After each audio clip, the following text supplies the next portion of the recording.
Hello po. So may tanong po si Ma'am Lizzie Shop. Paano daw po ang schedule ng vitamins nila?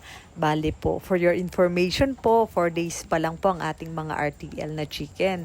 May technician po kami at ang advice namin po ay for the first 5 days daw po ay dextrose powder muna at Vetracin Gold ang ihahalo sa tubig nila. So dextrose powder po sa umaga at Vetracin Gold. So, ilalagay na lang po namin sa video ang mixture nila.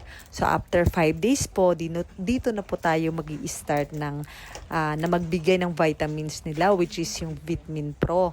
Araw-araw po yon. And then, after 3 months po o 36 weeks po ng ating mga RTL na manok, i-introduce naman natin sila dun sa Egg 1000 po para sa tuloy-tuloy na pangingitlog ng ating mga manok. So, ang schedule po niyan, Egg 1000 sa umaga at Vitamin Pro sa hapon. So, ayun lang po ang gagawin natin. Stay tuned po for more updates sa aming journey po as a beginner na magbibigay sa inyo ng kaalaman at updates sa mga paitlugin naming manok.